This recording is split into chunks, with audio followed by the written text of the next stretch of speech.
Assalamualaikum dan salam Malaysia Madani. Alhamdulillah kita jumpa lagi untuk podcast Suara Rakyat, cerita di sebalik tabir. Macam biasa, setiap minggu kita akan bawakan tetamu dan kita akan bincangkan apa saja topik sebenarnya yang berkaitan dengan ICU JPM. Kalau sebelum-sebelum ni kita dah banyak cerita pasal Madani. So kali ni masih lagi Madani. Kalau kita memang dah familiar sangat dah sebenarnya. Macam-macam program berkaitan dengan Madani. Sejati Madani, Santuni Madani. Dan untuk topik pagi ni kita nak bercerita pasal Kampung Angkat Madani.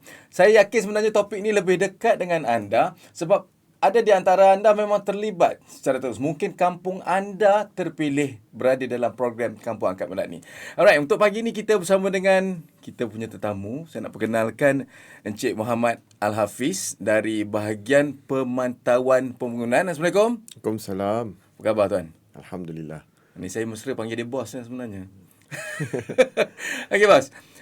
Tuan, kita nak cerita pasal Kampung Angkat Madani. Okey, program ni diperkenalkan pada tahun 2024. Kita cuba recap sikit. Saya rasa mungkin ramai yang dah tahu, tapi untuk permulaan ni kita cerita sikit sebenarnya apa Kampung Angkat Madani. Terima kasih Razlan menjemput saya lah untuk berkongsi tentang pelaksanaan program Kampung Angkat Madani.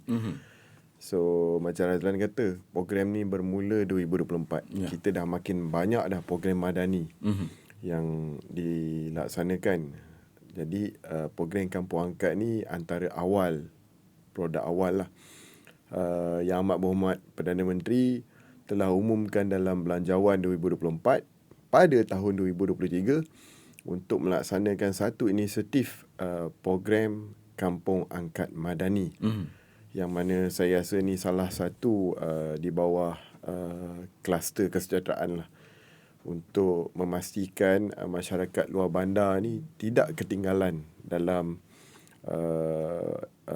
pembangunan ataupun keperluan-keperluan berkaitan dengan pembangunan sosioekonomi, infrastruktur. Jadi bermula pada tahun 2024, kita mulakan dengan pelaksanaan oleh Ketua Setiausaha, Ketua Perkhidmatan, yang mana lebih kurang dalam 43 orang lah yang terlibat dalam melaksanakan ini. Dan pada awalnya Yang Amat Berhormat Perdana Menteri minta semua pemimpin-pemimpin ni balik ke kampung masing-masing, tengok supaya dia orang ni cakna tentang keperluan ataupun lihat tentang perubahan, ataupun manalah tahu kampung-kampung yang lama dia tak balik. Indirectly pemimpin-pemimpin ni sedar tentang apa sebenarnya yang berlaku di luar bandar, di kampung ni. Jadi antara 43 buah kampung ni yang terdiri pada Ketua Setiausaha, Ketua Perkhidmatan,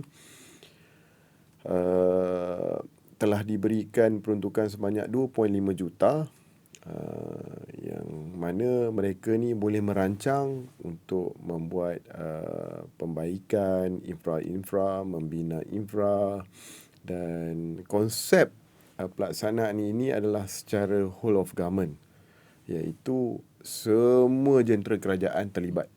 Maksudnya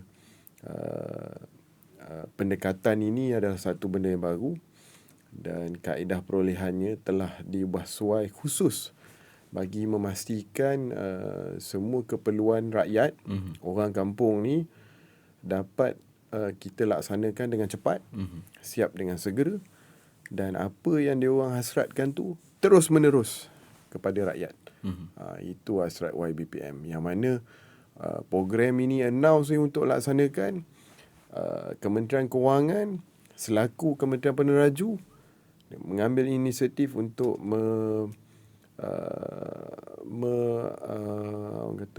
memastikan kaedah perolehan itu sesuai dengan pelaksanaan. Baru betul. Jadi secara tak langsung manfaatnya kepada rakyat tu cepat, dan pihak pemilik kampung, kementerian, jabatan pun mudah untuk melaksanakan apa saja perancangan yang telah dipersetujui oleh penduduk kampung dan juga bapa angkatnya lah. Macam contoh, ramai orang suka bila kita turun padang, contohlah kita sebagai agensi pemantau dan penyeleras. Kita tahu yang mana setiap kali kita terlibat dalam mesyuarat program diorang, kita nampak orang kampung ni memang betul-betul menghargai. Apabila semua hasrat yang mungkin ada yang tak dapat sebelum ni ataupun dah lama minta, contoh dewan tak ada, diadakan, padang yang tidak diurus dengan baik, tiba-tiba dah jadi elok untuk digunakan. Jadi mana orang kampung tak suka. So secara tak langsung pelaksanaan yang dibuat oleh kementerian, jabatan yang terlibat dalam pelaksanaan kampung angkat ni mendekatkan hubungan masyarakat kampung dan juga dengan jabatan itu sendiri.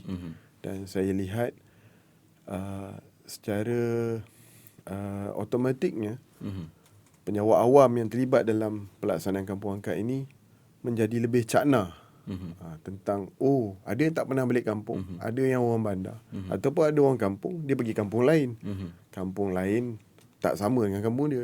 Jadi ada timbul kesedaran tu. Ini yang dikatakan konsep whole of government tu dapat membantu penyewa awam lebih peka tentang keperluan masyarakat luar bandar.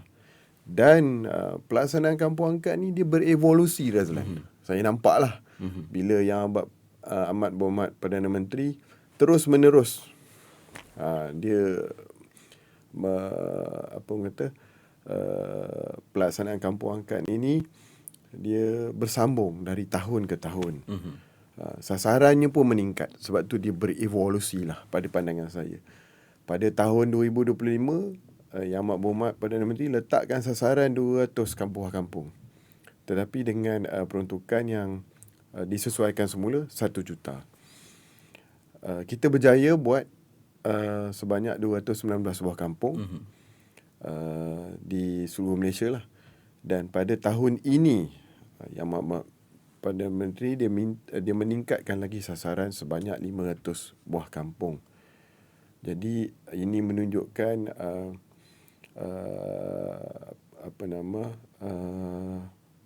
kerajaan amat prihatin tentang keperluan di luar sana, especially di luar bandar, untuk kita memberi tumpuan kepada pembangunan ataupun keperluan dan memastikan kesejahteraan masyarakat luar bandar ni ikut arus.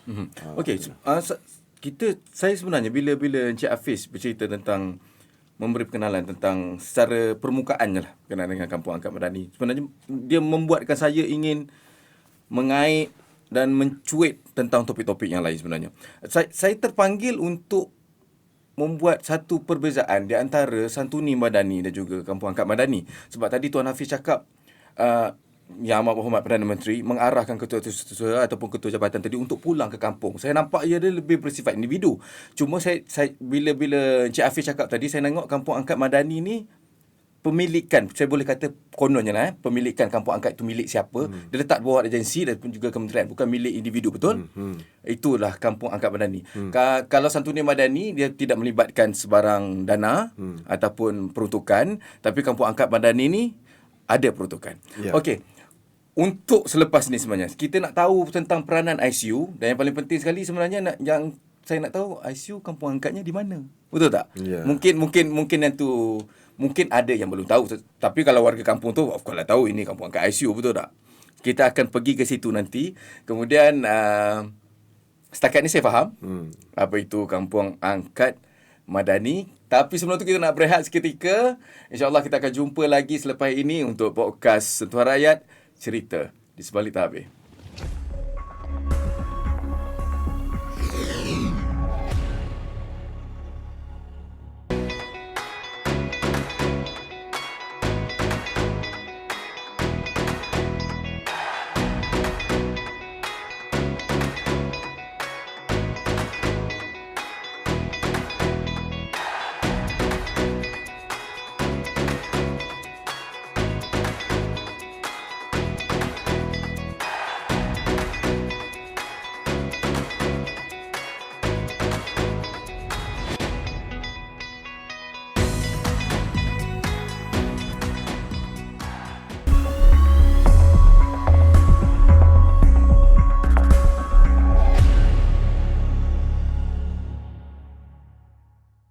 Alright, jumpa lagi untuk podcast Sentuhan Rakyat, cerita di sebalik tadbir. Kalau segmen pertama tadi kita dah cerita pasal Kampung Angkat Madani. Cik Hafiz ni memang seorang yang kalau bercakap memang tak boleh berhenti sebenarnya. Saya pun dah tak tahu semacam dia nak jawab semua sebenarnya. Okay, masih lagi bersama dengan Cik Hafiz. Kita dah cerita tadi secara permukaannya Kampung Angkat Madani. Saya rasa detail juga tu sebenarnya bila kita pergi pasal Kampung Angkat Madani tu. Saya nak potong Cik Hafiz tadi pun tak tahu. Okay, kita berbaliklah sebenarnya. Sentuhan Rakyat, cerita di sebalik tabir. Peranan ISU-JPM sendiri untuk Kampung Angkat Madani. Sebab saya difahamkan tadi, macam Cik Hafiz cakap, Kementerian Penerajunya adalah MIF. Jadi apa peranan ISU-JPM? Semua sedia maklum, peranan ICU setelah sekian lama, kita bukan hanya berada di Putrajaya, kita ada di semua negeri. Untuk program pelaksanaan Kampung Angkat ini adalah penerajunnya adalah Kementerian Kewangan. Dan ICU sebenarnya adalah sebagai penyelaras dan juga pemantau pelaksanaan. Memandangkan kita juga turut terlibat dalam pelaksanaan Kampung Angkat bermula daripada awal lagi. Dan pada tahun 2025 apabila pelaksanaannya dikembangkan, diperluaskan, turut kita adakan kampung ICU di seluruh negeri. Menangkan ICU ni ada di negeri-negeri. Dan ICU di negeri-negeri ni jugalah yang membantu pemilik-pemilik kampung angkat berurusan dengan kerajaan negeri ataupun pejabat daerah. Itu peranan dia menyelaras. Dan dalam masa yang sama kita juga memantau pelaksanaan untuk kita lihat tentang perkembangan fizikalnya, programnya dan juga prestasi perbelanjaan. Memandangkan peruntukan telah disediakan oleh Kementerian Kewangan. Dan itulah peranan ICU. Kalau kita lihat kat sini, di samping kita melaksanakan kampung kita sendiri, kita juga menyelaras dan juga memantau keseluruhan pelaksanaan kampung angkat. Baik, itu peranan ISU-JPM. Kita cerita balik pasal faedah di sebalik kampung yang dipilih dalam Kampung Angkat Madani ni. Saya tengok bila Tuan Hafiz cakap ada permintaan. Contohnya kalau kampung mereka tu dipilih sebagai Kampung Angkat Madani, dah pastilah memang akan dapat banyak macam faedah. Pembangunan infrastruktur, pembangunan program tu sendiri. Kemudian daripada situ, ada tak isu kampung-kampung yang tidak terpilih ni macam mana? Kami ni macam mana? Ceritanya tu. Pada peringkat awalnya, orang tak tahu lagi. Jadi apabila 2024 tu, kampung ni telah berjaya diubah. Nampak perubahan tu ketara.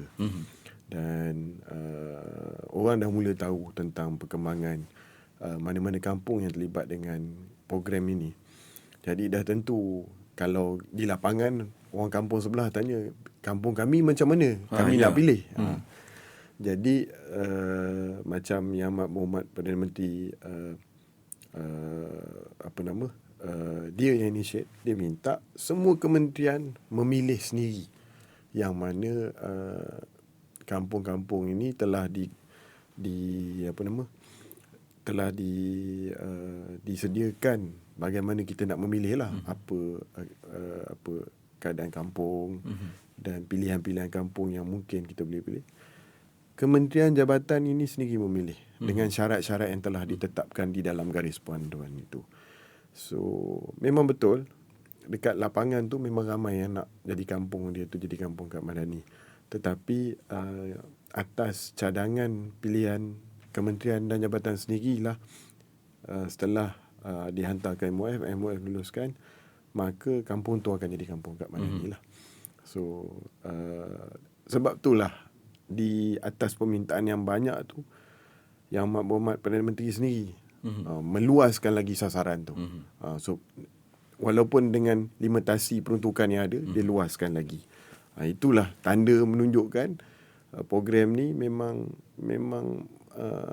disambut baik oleh penduduk kampung. Okey, selain daripada harapan dan juga usaha Yang Berhormat Perdana Menteri untuk meluaskan lagi sasaran Kampung Angkat Madani tu, mungkin bila sebuah kampung tu dipilih sebagai kampung angkat Madani, ada tak limpahan benefit, limpahan pada keistimewaan yang kita bagi pada kampung angkat Madani itu merebak pada kampung-kampung sekitar dia tu. Takkanlah kampung angkat Madani ni nak sebelah-sebelah ataupun semuanya ada kampung angkat Madani ni, macam mana? Ada. Aha.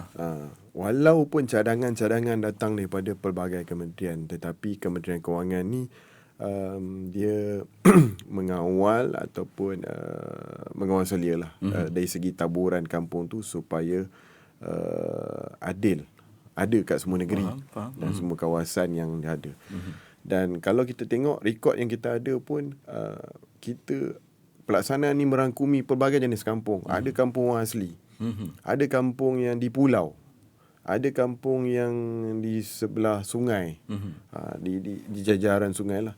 Ada yang di pedalaman, dan ada juga kampung yang kita katakan mengikut suku-suku kaum yang lain lah, seperti di Sabah dan Sarawak. Jadi pelaksanaan bila kita buat satu-satu kampung, contoh kita tengok rekod, kebanyakannya kita ada buat jalan, dan kita ada buat juga jaringan komunikasi, which is internet dan juga talian elektrik. Itu pun penggunaan secara fizikal lah. Internet dan jalan ni. Indirectly, kalau kita buat sebuah kampung ni, kampung yang lain tu akan dapat manfaat. Betul. Contoh, kalau kita tengok dekat banyak kampung saya nak ambil ni, Yang paling popular lah. kita ambil lah satu kampung yang menang anugerah pembangunan negara itu, di Kampung Jilid 8 ni. Itu satu contoh kerjasama yang baik dengan kerajaan negeri lah, dari sudut pelaksanaan. Dan kerajaan negeri juga menyambung orang kata apa program yang telah dibuat oleh Kampung Angkat. Daripada Kampung Jilid 8 tu sambung ke kampung yang sebelahnya. So jalan yang dibuat, dan dia buat juga tempat pembuangan sampah yang mana orang lain pun boleh buang sampah kat situ. Inilah yang saya katakan tu, pelaksanaan Kampung Angkat Madani di sebuah kampung bukan sahaja memberi manfaat kepada kampung itu. Dia turut melimpah kepada kampung sekeliling. Kalaulah internet dipasang ke situ, peluasan kita panggil coverage lah kan, pun dapat juga capaian internet, capaian internet yang di sekitarnya tu. Dan of course, kalaulah di Sabah contoh, apabila dibuat jalan baru dekat situ, takkan kita nak start di kampung tu je, betul tak? Bila dia buat tu, ini menariknya, ada aktiviti perikanan dan ekonomi di kampung sebelah. Secara tak langsung jalan tu pula jadi shortcut untuk dia, membantu kampung sebelah walaupun dia tak terlibat, tetapi indirectly mendapat manfaat daripada pelaksanaan yang dibuat oleh pemilik kampung angkat masing-masing lah. Saya tanya ni sebabnya saya cuba melogikkan keadaan sebenarnya bila Kampung Angkat Madani ni, daripada apa yang Tuan Hafiz cerita lah, Kampung Angkat Madani ni terpilih di satu-satu kampung tu, bukan maknanya kata istimewa tu hanya terletak pada kampung tu je. Tidak. Maknanya kampung-kampung sekitarnya tu. Sebab bila kita cakap pasal kampung ni mestilah sebelah-sebelah, betul tak? Betul. Dia mesti sebelah.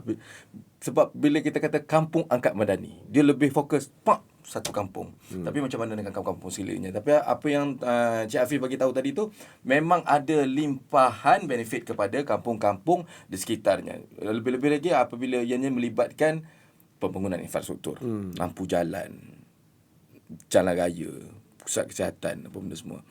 Dan setakat ni, infrastruktur ke banyak, program ke banyak? Bila cerita pasal Kampung Angkat Madani. Asas pelaksanaan kampung angkat ni lebih menjurus kepada infrastruktur. Supaya semua keperluan-keperluan yang sedia ada di kampung ataupun tambahan perlu diberi perhatian. Kita ada data menunjukkan pelaksanaan infrastruktur lebihlah berbanding program. Sebab program ni dia macam one off saja. Dan apabila infra tu dibina, contoh kemudahan surau, kemudahan aktiviti ekonomi, dewan, gelanggang sukan, ini akan memberikan manfaat berterusan kepada penduduk kampung. Maknanya lebih berfokus pada pembangunan secara fizikal yang nampak dengan mata berbanding dengan program. Alright, kita berehat seketika untuk ke segmen seterusnya. Ada live band kan? Okay, kita jumpa lagi lepas ni. Podcast Sentuhan Rakyat, cerita di sebalik tabir.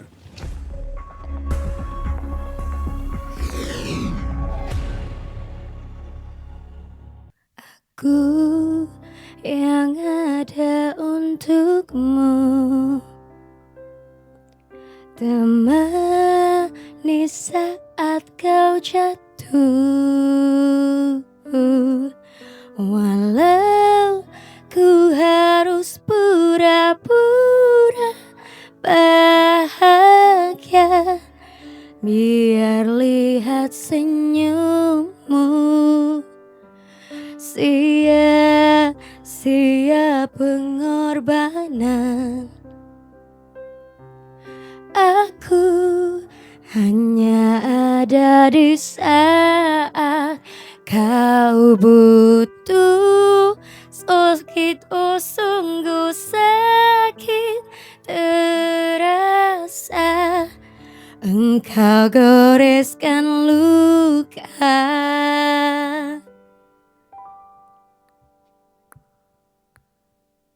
Kau jatuh di pelukannya, padahal aku yang berjuang. Aku yang pahami, aku yang mengerti, tapi ku yang tersisih.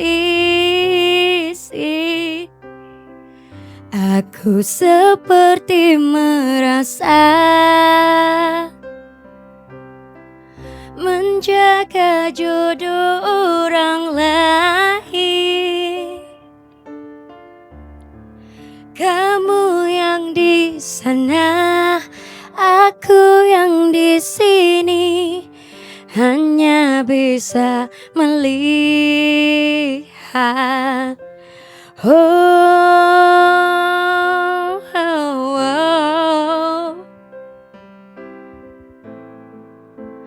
Sia-sia pengorbanan ini. Kau jatuh di pelukannya,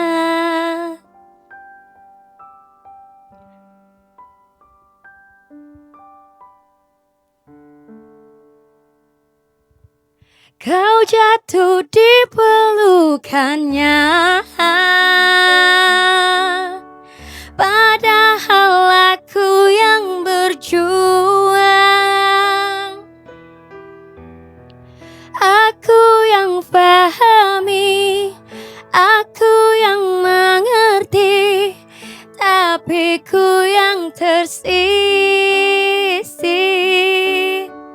Aku seperti merasa menjaga jodoh orang lain. Kamu yang di sana, aku yang di sini, hanya bisa melihat. Kamu yang di sana, aku yang di sini, hanya bisa melihat.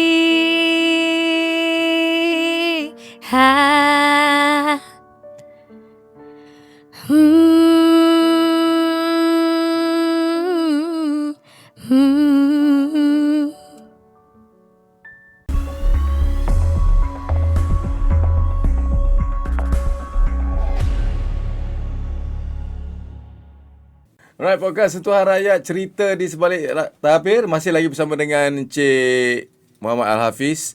Kita cerita pasal Kampung Angkat Madani. Ya, tak habis lagi. Macam mana kalau kampung saya ni nak terpilih sebagai Kampung Angkat Madani?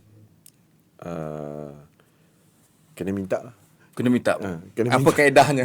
Macam mana? Kena minta kat ketua jabatan kita supaya dia mencadangkan kampung Razlan lah.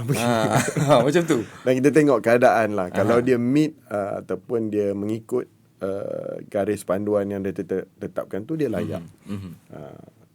Itu maksudnya kita ni mengambil kira mana-mana kampung yang kita rasa layak ataupun sesuai untuk dipilih, kita akan cadangkan. Dia punya kaedah pelaksanaan pula Kampung Angkat Madani ni. Kaedah pelaksanaan macam saya awal-awal tadi saya beritahu.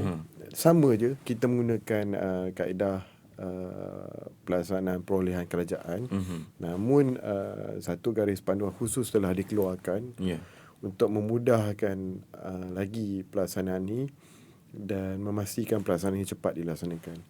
Tetapi saya lihat Kementerian Kewangan juga cuba kita katakan memasuk elemen-elemen tambahan yang mana polisi-polisi sedia ada yang kerajaan buat berkaitan TVET khususnya. Bermula tahun 2025, elemen TVET ni telah diserap masuk dalam Kampung Angkat bagi menyokong pelaksanaan TVET negara lah. Secara tak langsung membantu agensi-agensi TVET ni berkembang dan juga turut terlibat dalam pelaksanaan. Dan secara tak langsungnya saya lihat boleh menjimatkan juga pelaksanaan kerana bayaran terus kepada agensi TVET untuk dia orang melaksanakan skop yang telah diluluskan itu, dan juga ada token sebagai orang kata untuk pembaikan agensi itu sendirilah, untuk apa saja yang keperluan yang ada dan perlu dilaksanakan. Itu antara uniknya pelaksanaan kaedah yang semua orang guna pakai untuk pelaksanaan kampung ni. Programnya semualah seperti mana yang diorang buat. Kita akan adakan, saya tengok semua orang akan buat program berkaitan dengan kesihatan, pendidikan, dan tak juga lupa kita juga ICU ada produk sendiri. Okey, bila Cik Hafiz cerita macam tu, saya nak tanya pasal mungkin ada signature di setiap kampung tu. Contohnya, kalau kampung ni adalah kampung angkat daripada ICU JPM, keistimewaan kampung ni betul ada kena-mengena dengan sesuatu yang berkaitan dengan ICU JPM. Kalau daripada kementerian dan juga agensi lain, dia keistimewaan. Ada tak yang macam tu? Keunikan di setiap kampung ni ataupun sama je semua? Ada. Di kita kadang-kadang kita tengok juga karakter kampung tu, supaya kita tak hilangkan dia punya sejarah ataupun kalau kita tengok pun mencu tanda kadang-kadang dia orang buat, dia ikut apa sejarah latar belakang kampung tu. Kampung kita sendiri tahun 2024 di Kuala Mengkuang, signaturenya kita ada masukkan elemen sejati madani. Yang mana penduduk kampung sendiri tanam tanaman buah-buahan lah. Dan buah-buahan tu dijual langsung kepada produk jeruk yang ada di situ. So kita menyokong rantaian ekonomi, aktiviti ekonomi itu, dan manfaat of course lah kepada komuniti penduduk kampung tu sendiri. Itu signature-nya lah. Yang lain contoh di Langkawi, Pulau Tuba, itu tentulah pelancongan. Sekarang ni saya dengar ada kawasan di Pulau Tuba tu berkaitan dengan batuan. Dah orang mula masuk di kawasan tu. So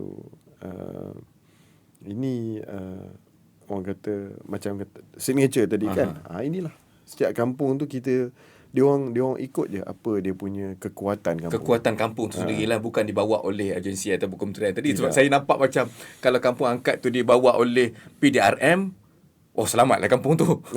Tak adalah jenayah di kampung tu. Saya punya pemahaman macam tu. Tapi macam Razlan cakap tadi, kampung tu bawa PDRM kan. So orang masuk kampung tu nampak macam ini macam masuk balai polis ke. Jambatan pun biru putih kan. So pemilik kampung pun dia nak letakkan identiti dia adalah letak elemen dan juga identiti tu tadi. So dia punya gelanggang futsal bangunan tu kita nampak macam ni pondok polis ke ni, biru putih kan. Memang macam tu kan. Ada. So dia tak salah, tapi sebab penduduk pun suka nak nampakkan keunikan tu lah. Penduduk happy je nampak. Dan itulah hubung kait antara penduduk dan juga bapa angkat masing-masing lah. Itu dia. Kampung angkat, saya rasa ICU pun mesti dia orang suka juga lah. Kalau ICU tu jadi bapa angkat kepada kampung angkat tu. Macam mana? Ramai yang tak ada kesedihan lagi. Tak ada Semua kesedihan orang lah suka. sekarang ni. Semua orang Semua orang bersyukur tak dan ada orang gembira bersedia lah. ICU bapa angkat tak. Kami bersyukur kerana kampung angkat kami Sebab dimiliki oleh ICU ICU JPM. sentiasa berperanan dalam membantu apa keperluan lah yang berkaitan dengan kesejahteraan. Tu Baiklah, orang Cik Hafiz, suka. lepas ni kita akan sembang lagi. Kita berehat seketika. Kita jumpa lagi untuk ke segmen seterusnya. Podcast Sentuh Rakyat, cerita di sebalik tabir.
Podcast Sentuhan Rakyat, cerita di sebalik tabir. Kita masih lagi bersama dengan Cik Hafiz. Kita nak membicarakan tentang Kampung Angkat Madani. Sedikit, Cik Hafiz. Okey. Sebelum kita pergi pada cabaran pelaksanaan Kampung Angkat Madani.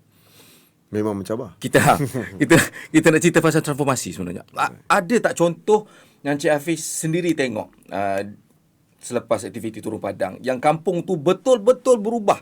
Maksudnya transformasi daripada sebelum ni begini, bila terpilih sebagai Kampung Angkat Madani, dia berubah bukan dari fizikalnya sahaja, tapi contohnya pendapatan masyarakat, rakyat di pendapatan penduduk kampung tu sendiri ke, macam ada tak contoh? Banyak contoh dia kan. Antaranya Antaranya kadang-kadang penonton kita ni bila kampung dia disebut ni, dia seronok lah. okeylah, salah satunya kampung yang bahagi KSN sendiri, Kampung Batu Balak. Kampung Batu Balak. Kalau kita masuk ke kampung tu, akses dia agak ketinggalan sikit dari segi keadaan jalan. So apabila jalan tu dah okey, orang balik kampung raya baru ni lah, agaknya mesti macam lain. Lepas tu dengan kampung tu berada kat sebelah Sungai Pahang kan. Dan ada pula surau baru. Surau yang agak selesa. Dan Baik pulih surau lama ke bina surau baru? Bina surau baru. Dan juga ada pembaikan jalan dan tak silap saya pembaikan rumah kan. So di situ mengubah sedikit orang kata apa, bila orang balik, kalau dulu kalau kita nak tahu balik 5 tahun akan berubah. Ni setahun dah berubah. Memang rasa macam apa dah jadi ke kampung aku ni kan? Kalau di contoh di Rumah Panjang lah, saya ambil contoh apa nama, masyarakat Kenyah di Long Latih. Long Latih. Long Latih. Okey. Rumah Panjang yang bumbung sangat daif. So jadi dalam tempoh tak sampai setahun, bumbung semua dah ubah baru. Yang mana mula-mula kami pun tak tahu sangat cerita dia, tapi bila dah pergi ke tapak, orang tu sendirilah, masyarakat kaum ni sebenarnya bagi tahu sebelum ni macam mana. Tidur menghadap langit lah. Mungkin dia orang dah biasa, kita tengok terkejut lah kan. Tetapi bila di kawasan itu juga dibina kemudahan sukan, futsal, nampak lain lah. Kalau kita tengok daripada gambar sebelum dan selepas tu memang lain. Dan beberapa buah kampung lagi, contoh di ni contoh yang di pedalaman di Dabung. Kampung Jenal Dabung tak silap saya, yang di bawah IGP, PDRM. Itu pun mengubah juga pemandangan asal. Yang mana ada yang bina baru dan ada juga jalan yang tak ada jalan, dibina jalan turapan yang baik dan jambatan baru. Jambatan baru. So ini antara perubahan yang ketara yang kita nampak kan. Yang lain-lain tu ada. Contoh macam aktiviti ekonomi tu dia berubah lah apabila keadaan infra tu ditambah baik. Bila keadaan contohlah, bila jalan dah elok, orang nak pergi kerja pun senang. Betul. Jadi peluang anak-anak muda yang kat situ rasa macam daripada dia bekerja di kampung, dia bolehlah berhijrah keluar sedikit daripada kampung untuk mendapatkan pekerjaan. Okey, cabaran di sebalik pelaksanaan Kampung Angkat Madani ni. Saya bila kita berada dalam podcast ni, saya memang kalau bolehnya nak bertanya tentang drama-drama lah kot, apa benda yang berlaku di sebalik pelaksanaan. Mungkin dalam cabaran ni ada ke kampung lain rasa macam jealous lah aku, kampung aku tak kena, kampung kau dapat, untunglah kampung Angkat Madani. Ada ke macam tu? Itu memang ada lah. Kan. Jadi kalaulah kita pergi ke kampung tu, ada satu keadaan yang mana kita pergi di mana yang tak silap saya, di Pahang lah. So kita nak pergi menuju ke situ, kita makan lah dulu di kampung tu. So dia nampak kita pakai macam ni, oh tuan ni mana dari Putrajaya, oh ni program apa, Kampung Angkat je kan. Oh macam mana nak kami pun nak Kampung Angkat juga kan. So kita kata Kampung Angkat ni dipilih oleh kementerian masing-masing, yang mana dia orang ni dah buat dia punya mungkin dia punya penilaian sendirilah.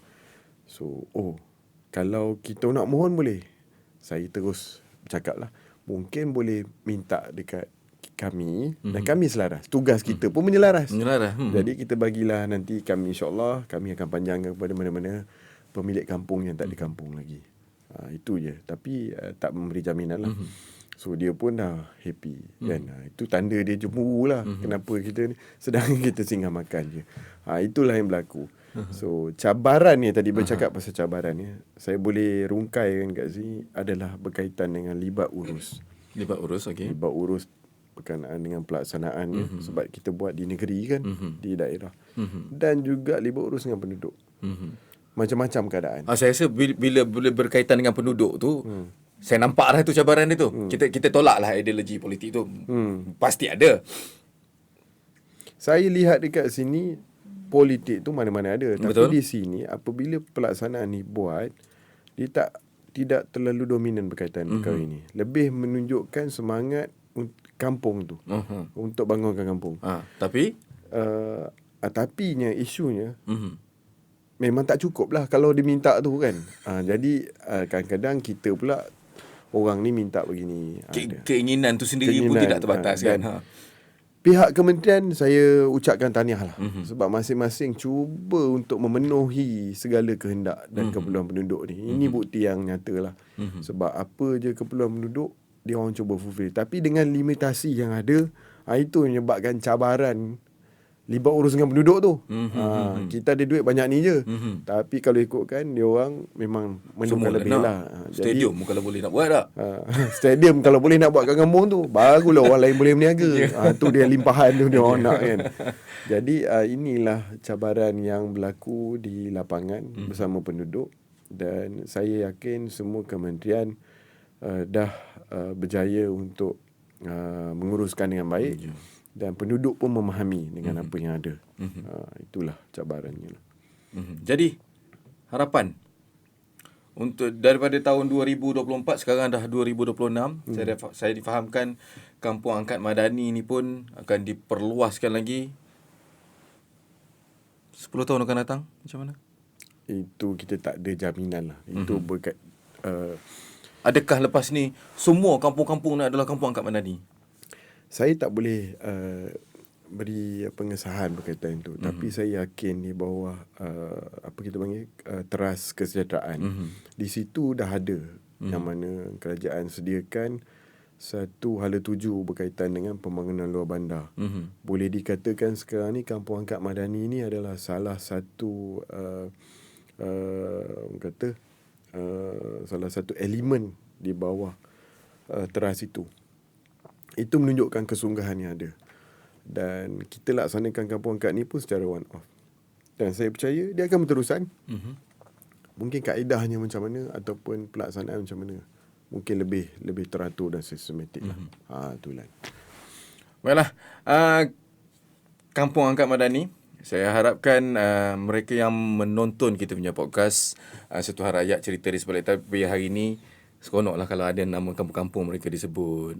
Kemudian kalau kampung mereka belum lagi terpilih sebagai Kampung Angkat Madani, mereka ada satu rasa macam kita kena berusaha supaya kampung kita dipilih sebagai Kampung Angkat Madani, betul tak? Baiklah, diharapkan kita semua faham kenaan apa yang kita sembangkan hari ini. Kampung Angkat Madani, kita dah cerita pasal kaedah pelaksanaan, macam mana nak menjadi yang terpilih sebagai Kampung Angkat Madani dan juga apa faedah di sebalik pelaksanaan Kampung Angkat Madani itu. Kita akan jumpa lagi untuk episod yang akan datang, podcast Sentuhan Rakyat Cerita di Sebalik Tabir. Kita jumpa lagi. Assalamualaikum.